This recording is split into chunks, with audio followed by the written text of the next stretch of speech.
The first mistake I made was confusing desperation with loyalty. My second mistake was believing blood automatically meant safety. If you've never been betrayed by family, you probably still think danger looks obvious. It doesn't. Sometimes danger arrives crying on your doorstep carrying suitcases and family photographs. Sometimes it hugs your children. Sometimes it calls you sis. And sometimes you don't realize you invited a snake into your home until you're already bleeding. My name is Vanessa Holloway. I'm 57 years old, widowed, and for nearly 2 years, my cousin nearly destroyed everything I built. Not accidentally. Not emotionally. Deliberately. And the worst part, I loved her enough to never imagine she could. My cousin Alicia and I grew up together in Birmingham, Alabama. Our mothers were sisters. Close sisters. The kind who spoke every day and treated cousins like siblings. As children, Alicia practically lived at our house during summers. We shared clothes, secrets, boyfriend drama, dreams about our future. Back then, I honestly believed she would always be part of my life. But adulthood changes people. Or maybe it simply reveals them. Alicia always wanted more than what she had. More money. More attention. More admiration. Even as teenagers, she hated seeing other people comfortable if she wasn't. When I got my first car at 17, she stopped speaking to me for 2 weeks. When I got engaged before she did, she cried during my bridal shower.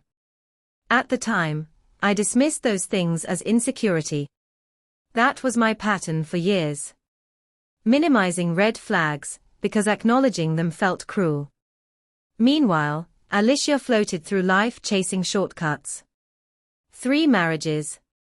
Endless financial problems. Constant, fresh starts. Some people create storms everywhere they go and then act shocked when everything stays wet. Still, despite everything, she was family. And family becomes dangerous precisely because history blinds you. My husband Marcus used to warn me gently. He'd say, "Vanessa, your cousin always arrives when she needs something." I hated when he said that. Not because he was wrong. Because part of me already suspected he was right. Marcus was a good man. Steady. Protective. The kind of husband who fixed things quietly without needing praise. We were married 31 years before cancer took him. Pancreatic cancer. Fast. Cruel. By the end, I barely recognized the man I loved. Grief after long marriages feels like losing your internal compass. Suddenly every room feels unfamiliar, because the person who anchored your reality is gone. After Marcus died, the house became painfully silent. Too silent. My daughter lived in Seattle. My son traveled constantly for work. And for the first time in my life, loneliness settled into the walls. That was when Alicia reappeared fully. Funny how certain people sense emotional vulnerability like sharks sense blood. At first, she seemed supportive. Calling constantly. Checking on me. Bringing casseroles. Listening while I cried. Honestly, I was grateful. Because grief isolates people in ways outsiders don't understand. Most people disappear after funerals. Alicia stayed. And eventually, she brought her husband Darren around more often too. Darren was charming in a loud southern way. Always joking. Always complimenting people. The kind of man who called women beautiful too casually. Marcus would have hated him instantly. But grief clouds instincts. That's another thing nobody tells you. When you lose someone deeply, your emotional judgment weakens, because you're exhausted from surviving. 6 months later, Alicia called me sobbing uncontrollably. She and Darren had been evicted. Again. Apparently Darren lost another job. Bills piled up. Landlord problems. Every crisis sounded temporary, the way disasters often do when manipulative people explain them. Alicia said, "We just need somewhere for a few weeks." Few weeks. Those two words nearly ruined my life. My daughter warned me immediately. "Mom, don't let them move in." Even my son sounded uneasy. But I defended Alicia fiercely. She's family. Those words embarrass me now. Because family should never become an excuse to ignore your own safety. Still, I let them move in. At first, everything seemed fine. Actually better than fine. The house felt alive again. Laughter returned. Noise returned. For a little while, I genuinely believed helping them was healing me too. Alicia cooked dinners. Darren fixed small repairs around the house. They constantly praised my generosity. And after months of grief and loneliness, being appreciated felt comforting. That's how manipulation often begins. Not with cruelty. With emotional feeding. Then slowly, things started changing. Little things first. Alicia began criticizing my appearance subtly. "You should really start dating again. You look tired all the time. Marcus wouldn't want you living like this." Meanwhile, Darren became strangely overfamiliar. Too many compliments. Too much eye contact. One evening, he touched my lower back while passing behind me in the kitchen. It lingered too long. I pulled away immediately. He laughed it off. But something inside me tightened after that. I told Alicia privately later. She rolled her eyes and said, "Oh please, Darren flirts with everyone." That response bothered me deeply. Because healthy people don't dismiss discomfort that quickly. Over the following months, Alicia and Darren gradually behaved less like guests and more like owners. Furniture got rearranged without asking. Marcus's old office became their space. Bills increased dramatically. Yet somehow they always lacked money to contribute properly. Whenever I brought up timelines for moving out, Alicia became emotional instantly. "You know how hard this has been on us." Guilt. Manipulative people weaponize guilt, because it works especially well on kind people. And I had spent my entire life being kind at my own expense. Then one night, I overheard something that changed everything. I woke around 2 a.m. needing water. As I walked past the downstairs den, I heard Alicia laughing softly. Then Darren's voice, "She trusts us completely." My stomach tightened immediately. Alicia replied, "Just give it time." Silence. Then Darren said something I will never forget as long as I live. "Once the paperwork changes, it's done." Paperwork. My blood went cold instantly. I stood frozen in that hallway trying to convince myself I misunderstood. But deep down, I already knew. The next morning, I checked my office upstairs. Drawers had clearly been disturbed. Documents shifted. Files moved slightly. And suddenly tiny strange moments from previous weeks started connecting in my mind like pieces of broken glass. Alicia asking detailed questions about my insurance. Darren offering repeatedly to help organize paperwork. Missing mail. A bank notification I never received. Panic hit me hard. Real panic. Because for the first time, I realized this wasn't just freeloading. Something darker was happening.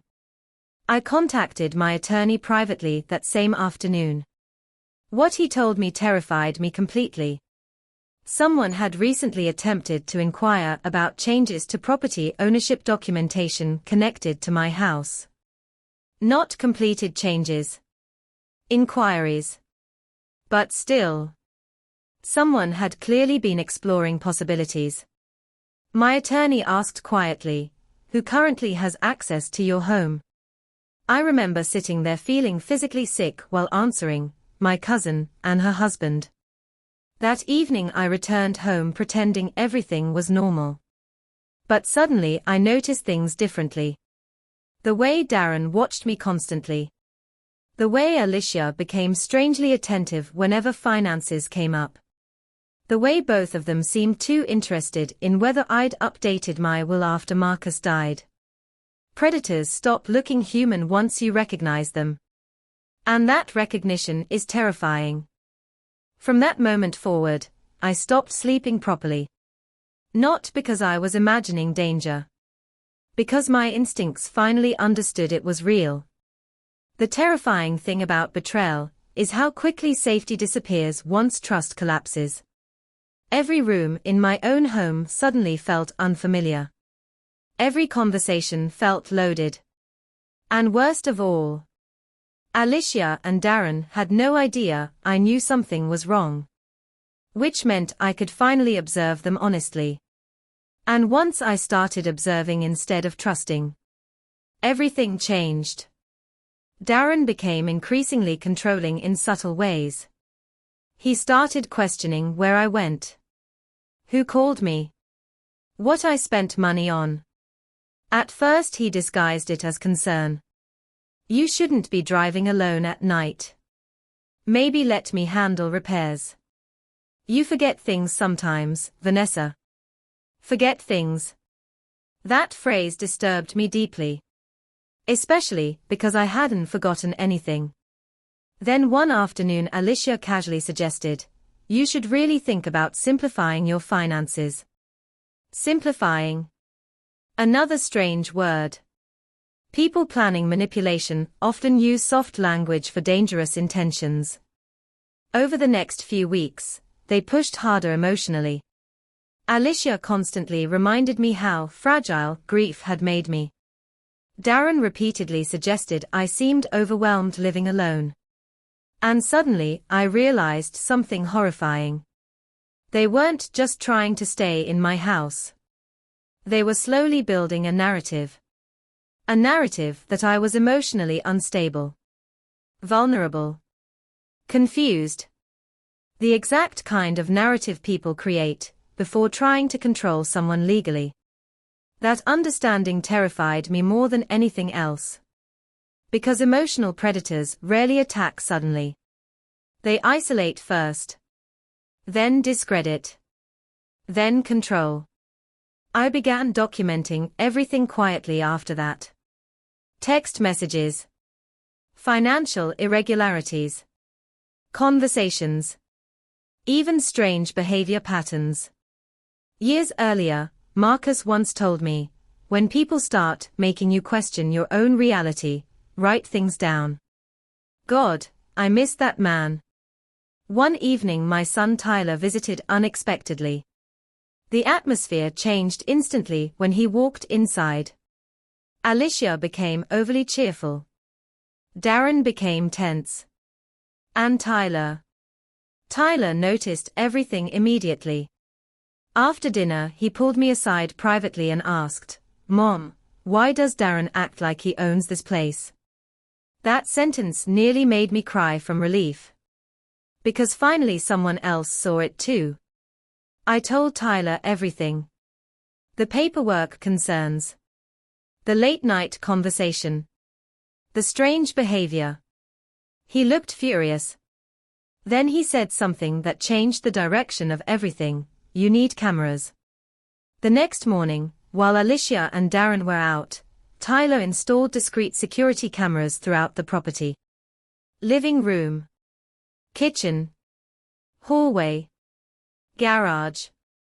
I felt ridiculous doing it. Paranoid even. Until 3 nights later. That was the night I stopped doubting myself completely. I woke around midnight thirsty again. As I walked toward the kitchen, I noticed light coming from my office downstairs. Immediately my chest tightened. I stayed hidden near the hallway entrance quietly. And then I heard Darren's voice. He signs everything electronically now anyway. Alicia whispered, she's suspicious lately. Then Darren laughed softly. She's lonely. Lonely people ignore things, because they are scared of losing company. I physically felt sick hearing that. Not because it was inaccurate. Because it was calculated. They knew exactly what vulnerability they were exploiting. I quietly retreated upstairs and locked my bedroom door for the first time in my own house. The next morning, Tyler reviewed the camera footage. And what we discovered terrified us both. At nearly 1:30 a.m., Darren had entered my office repeatedly over several nights. Opening drawers. Photographing documents. Searching files. One clip even showed Alicia standing watch near the hallway while Darren searched paperwork. That wasn't freeloading anymore. That was conspiracy. Tyler wanted to call police immediately. But my attorney advised caution first. People like this become dangerous when cornered, he warned. Dangerous. That word stayed with me constantly afterward. Because suddenly I realized something chilling. I no longer felt emotionally unsafe. I felt physically unsafe too. And that fear became very real 2 weeks later. It happened on a rainy Thursday evening. Alicia and Darren insisted on cooking dinner. They'd been unusually pleasant all day. Too pleasant. Halfway through dinner, Darren poured me wine himself. The moment I tasted it, something felt strange immediately. Bitter somehow. Not dramatically. Just wrong. Marcus had been a pharmacist for years. Over time, you learn to trust small instincts around substances. I stopped drinking after 2 sips. About 30 minutes later, I suddenly felt dizzy. Extremely dizzy. My heart started racing violently. Vision blurred. Panic flooded me instantly. And through that foggy disorientation, I noticed something horrifying. Alicia wasn't concerned. She was watching me carefully. Studying me. Not frightened.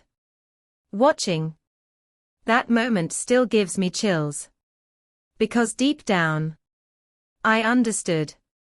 I somehow made it upstairs and locked my bedroom door again. Then I called Tyler. Barely coherent.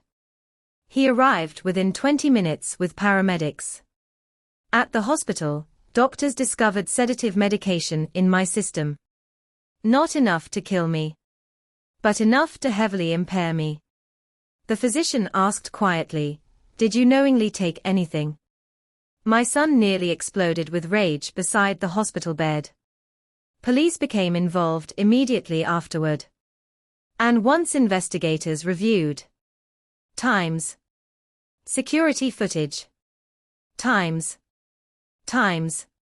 financial activity, times, attempted legal inquiries, times, medication evidence, times. The entire situation unraveled rapidly. Apparently Darren had prior fraud allegations in another state. Not convictions. Allegations. Alicia knew. Of course she knew. Investigators later believed their likely plan was gradual. Gain trust. Create dependency. Undermine mental credibility. Manipulate financial authority. Possibly push for medical guardianship eventually. Even writing those words still makes my skin crawl. Because these weren't strangers. This was someone who grew up beside me. Someone who attended my wedding. Someone who cried at my husband's funeral. Do you know what shattered me most? realizing Alicia had probably envied my life for years. My stable marriage. My home. My security. And instead of building her own peace, she decided to consume mine. Police removed both of them from my property within days. Alicia screamed the entire time. Not apologizing. Not crying. Blaming me. You ruined our lives. Funny thing about manipulative people, they often experience consequences as betrayal. Meanwhile, karma had only just begun. The investigation exposed multiple financial scams linked to Darren. Fake contracting work. Identity manipulation. Insurance fraud attempts. And because Alicia participated in several documented activities, she went down with him. Friends disappeared instantly afterward. Relatives stopped defending them once details surfaced publicly. Even family members who once accused me of overreacting suddenly fell silent. But the most shocking karma came 6 months later. Darren left Alicia. Completely. Apparently there was another woman in Florida. Another target perhaps. Predators rarely stop hunting. Alicia tried contacting me repeatedly afterward. Voicemails. Letters. Crying apologies. But by then, something inside me had permanently changed. Because surviving betrayal rewires you. Especially betrayal inside your own home. I eventually sold the house Marcus and I shared. Not because Alicia won. Because trauma lived inside those walls afterward. I moved to a quiet gated community near my daughter. Smaller house. More peace. Better locks. And honestly, for the first time in years, I finally feel safe again. Sometimes people ask whether I hate Alicia now. I don't. Hatred requires emotional attachment. What I feel instead is grief. Grief for the cousin I thought existed. Grief for the memories now poisoned permanently. Grief for the version of myself who still believed family automatically meant protection. But I also feel gratitude. Because surviving them taught me something invaluable. Kindness without boundaries becomes self-destruction. And loneliness should never become permission for dangerous people to enter your life.